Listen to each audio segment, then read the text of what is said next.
हरिओम प्रणाम मित्रों। भगवत गीता जी के 12वें अध्याय का चिंतन हम कर रहे हैं। कल हमने तीसरे और चौथे श्लोक में देखा कि भगवान कहते हैं क्लेशो अधिकतर तेषाम, जो लोग अव्यक्त की उपासना करना चाहते हैं उनको कष्ट थोड़े ज्यादा होते हैं, ऐसा भगवान ने इंडिकेट किया। आइए आज छठा और सातवां श्लोक देखते हैं भगवान क्या कहते हैं। छठा सातवां, ये तु सर्वाणि कर्माणि मयि सन्न्यस्य मत्पराः अनन्येनैव योगेन मां ध्यायन्त उपासते तेषामहं समुद्धर्ता मृत्यु संसार सागरात् भवामि न चिरात् पार्थ मय्यावेशित चेतसाम्। भगवान आश्वासन देते हैं तेषाम अहम समुद्धर्ता मृत्यु संसार सागरात्। ये मृत्यु संसार सागर क्या है? ये सागर है विचारों का अथांग संग्रह, प्रवाह, जो इतना गहरा है कि एक बार अगर साधक इन विचारों में डूबने लग गया तो उसका स्वयं का तो इतना सामर्थ्य है ही नहीं कि इन विचारों को वो स्वयं अपने बाहुबल पर तैर कर पार कर सके। डूबने का ही डर, और डूबना माने मृत्यु, और अध्यात्म में विचारों में डूबना माने अपने आत्मस्वरूप से पतित होकर आत्महनन ही होना, उसको मृत्यु कहा है। इसलिए आप देखिए ना मित्रों, कभी कभी विचारों का इतना बड़ा तूफान आ जाता है अंदर ही कि हम कुछ भी करें तो उसमें से बाहर निकलना मुश्किल हो जाता है, और उस समय कुछ मन भी, बुद्धि भी कार्य नहीं करती। मृत्यु संसार सागर, संसार माने इस विचारों का ये अनुभव क्षेत्र जो अंदर ही बहुत विकट चित्र हमारे सामने उपस्थित करता है। दूसरा कोई भी मार्ग नहीं रहता। भगवान कहते हैं ऐसे जो लोग हैं, पहले श्लोक में उन्होंने जो वर्णन किया उसके बाद उसका करते हैं वर्णन भी। भगवान के उनका तेषाम अहम, मैं समुद्धर्ता, उनको उबारने वाला, उनको संभालने वाला, उनको तारने वाला इस मृत्यु संसार सागर से मैं हूं। और कैसे? भवामि न चिरात्, भगवान का आश्वासन है तुरंत, ऑन द स्पॉट मैं वहां पर उपलब्ध हूं। लेकिन मय्या आवेशित चेतसाम, भगवान कहते हैं मुझ में ही, चेतस माने आपका अंतर्गण मन बुद्धि, आप मुझ में ही लगा के रखो तो सही बात है ना। अगर उस संसार विचारों में हम बहते चले गए, संसार की ओर अगर हम बढ़ने लगे, संसार के पीछे भागने लगे, तो भगवान कहते हैं मैं क्या कर सकूंगा। लेकिन अगर हमने अंतःकरण की, मन बुद्धि की, उस समय बुद्धि कार्य नहीं करती, इसलिए से बुद्धि को शरण लाने का ही प्रयत्न करने का है भगवान के चरणों में, एकदम नाम स्मरण करते हुए।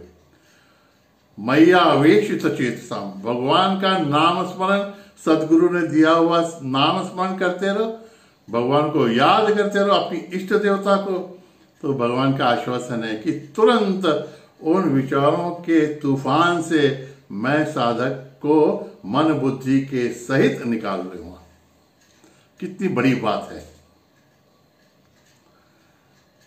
इसके पहले छठे श्लोक में भगवान कहते हैं ये तू, पहले उन्होंने 5वें श्लोक में निर्गुण निराकार की उपासना के बारे में कहा। आगे बोलते हैं ये तू, लेकिन ये तू सर्वाणि कर्माणि मयि सन्न्यस्य, संन्यास का अर्थ मैं पहले त्याग, जैसा कि हमेशा लेते हैं हम। तो आरंभ में मैंने जब भगवत गीता पढ़ी तो मुझे इसका भावार्थ ऐसा लगा कि मयि सर्वाणि कर्माणि सन्न्यस्य मत्परः, तो भगवान कहते हैं कि सभी कर्मों का मुझ में, मेरे लिए त्याग कर कर तुम सिर्फ मत परायण हो जाओ, मेरे परायण हो जाओ। लेकिन बाद में जब मैं चिन्मय मिशन में आया और हमारे परम पूज्य गुरुदेव स्वामी चिन्मय जी की व्याख्या मैंने पढ़ी, तब ध्यान में आया कि संन्यास से जो कहा है उसका अर्थ है समर्पित करो, अर्पण करो। मयि सर्वाणि कर्माणि, सभी कर्मों को भगवान के चरणों में अर्पित करते हुए। तो इसमें कर्म करने के पहले यह कर्म मैं सिर्फ भगवान के लिए कर रहा हूं, ऐसी भावना होनी चाहिए। और कर्म पूरा होने के बाद इस कर्म के फल की मुझे कोई भी विशेष अपेक्षा नहीं है। यह कर्म मैंने भगवान को समर्पित कर दिया है। इसका एक बहुत बड़ा फायदा है भगवान के लिए कर्म करने का। देखिए, हम व्यक्तिगत स्तर पर जब कर्म करते हैं तो सिर्फ हमारी शक्ति और हमारी बुद्धि ही कार्य करती रहती है, और अधिकांश समय हम अहंकार से ही कर्म करते हैं, तो वो कर्म बंधनकारक ही हो जाते हैं।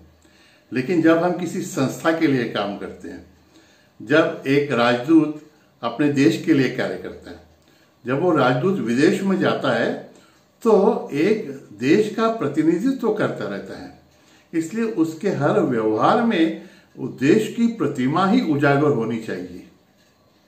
एक सामान्य व्यक्ति एक देश के लिए कार्य करते समय ही exceeds his own temperament and his own personality. अपनी प्रतिभा को भी आप पीछे छोड़कर वो आगे बढ़ जाता है, इतनी शक्ति कार्य करती है। उसी प्रकार से जब हम संस्था के लिए कार्य करते हैं तो उसमें बहुत से बंधन आ जाते हैं कि हम हमारे मन के अनुसार कार्य नहीं कर सकते।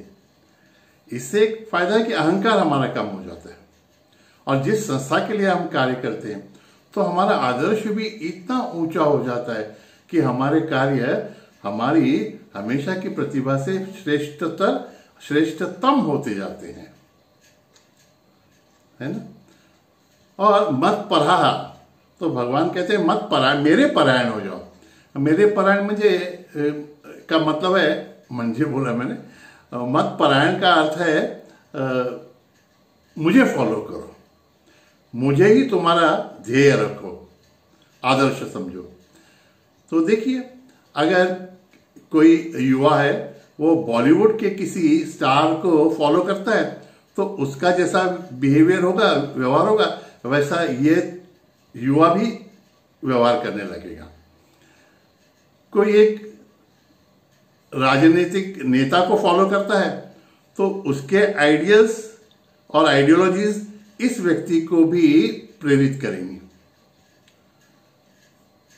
उसी प्रकार अगर हम भगवान के लिए कार्य करें, भगवान को फॉलो करें, तो भगवान के आदर्श और भगवान के उपदेश हमारे कार्य में हमेशा निहित रहेंगे। और ये फिर नैसर्गिक ही है, नेचुरल है कि हमारे कार्य में एक अलग प्रकार की प्रतिभा और आभा आती जाएगी। ये तो सर्वाणि कर्माणि संन्यास मत पराह। और भगवान ने आगे जो आश्वासन दिया है ना कि मैं ऐसे कार्य, अच्छे कार्य करते समय अगर कोई भी विघ्न आ जाए, तकलीफ हो जाए, हम असफल होने लगे, हमारा पैर फिसलने लगे, तो भगवान कहते हैं कि मैं वहां हूं तुम्हारे साथ में, न अचिरात तुमको बिना विलंब किए मैं संभाल लूंगा। लेकिन और एक क्लॉज भगवान देते हैं, अनन्येव योगेन। भगवान ने एक नया योग इंट्रोड्यूस किया, अनन्यता का योग। अनन्यता का योग माने किसी भी अन्य आश्रय को न लेकर सिर्फ अपनी इष्ट देवता का आश्रय लेना। ये कंडीशन भी तो भगवान जो डाल रहे हैं वो योग्य ही है ना। अन्यथा क्या होता है, अगर हम बहुत अच्छी तरह से कार्य करते हैं, बहुत उत्साह से करते हैं, लेकिन उसमें असफलता प्राप्त हो गई तो हमारी श्रद्धा ही ढल जाती है। फिर हम हमारे प्रयत्नों को दोष न देते हुए, हमारे प्रयत्न अपूरे थे ऐसा न मानते हुए हमारी इष्ट देवता ही बदल देते हैं। तो जिस प्रकार से आप राजकीय पक्ष बदल रहे हैं तो शायद उतना फायदा नहीं होगा, अब अगर किसी संस्था में आपको बहुत कुछ फेवर नहीं मिला, आपने संस्था भी बदल दी, तो भी आपके आध्यात्मिक प्रगति के लिए हानिकारक हो सकता है।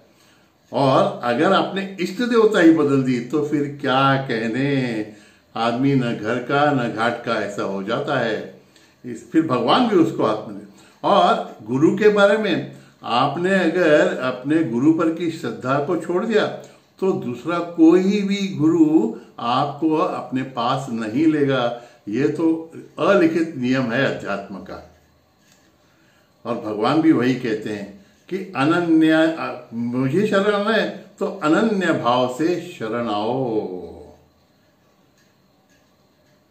ये तो सर्वाणि कर्माणि मयि सन्न्यस्य मत्परा अनन्येव योगेन। भगवान कहते हैं तुम अनन्य भाव से मुझे शरण आओ तो फिर मैं तुम्हारी पूरी तरह से रक्षा करूंगा। तुम्हें किसी भी प्रकार की चिंता करने की आवश्यकता नहीं है। हमारे ज्ञानेश्वर महाराज और एक बहुत अच्छी ओवी देते हैं, कहते हैं एरवी तरी माझ्या भक्ता आणि संसाराची चिंता, राजियाची कांता काय कोरांना मागे। बोलते हैं राजा की पत्नी माने रानी भीख में कटोरा लेके भीख मांगने थोड़ी निकलेगी। वैसे ही मेरा अगर भक्त है तो उसको संसार की, प्रपंच की चिंता करने की आवश्यकता नहीं है।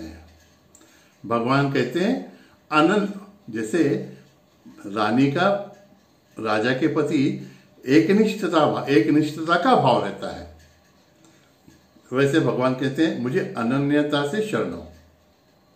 और अनन्य भावेन ध्यायंत उपासते, और दो शब्द बोल दिया, ध्यान भी मेरा करो बुद्धि से और उपासना शरीर से। तो हमारी इष्ट देवता की शरीर के स्तर पर, हमारे शरीर के माध्यम से, नियमितता से और विथ सिंसियरिटी एंड रेगुलरिटी उपासना करें। मन बुद्धि से भगवान का ध्यान करते रहें और जो भी प्रतिभा हमारी है उससे सिर्फ भगवान का ही कार्य करें। कार्य करने के बाद फल की अपेक्षा न रखते हुए सब भगवान को समर्पित कर दें, तो फिर चिंता करने का अवसर कहाँ रहेगा। और अपयश आ भी गया और भगवान परीक्षा लेने के लिए अगर विचारों का तूफान हमारे अंतःकरण में निर्माण भी कर दें तो बचाने वाले भी वही है ना। एक अनन्य भाव से उनको शरण जाना है, नाम स्मरण से। सतगुरु ने दिए हुए नाम का स्मरण करते हुए अपने गुरु को और अपने इष्ट देवता को, जो दोनों एक ही हैं, पूरे भाव से शरण जाएंगे तो हमारा भी उद्धार हो जाएगा। इन ऐसे अनेक तूफानों से बचकर हम अपनी नाव गंतव्य तक पहुंचा सकेंगे सदगुरु की कृपा से अवश्य। हरिओम तत्सत। नारायण नारायण नारायण।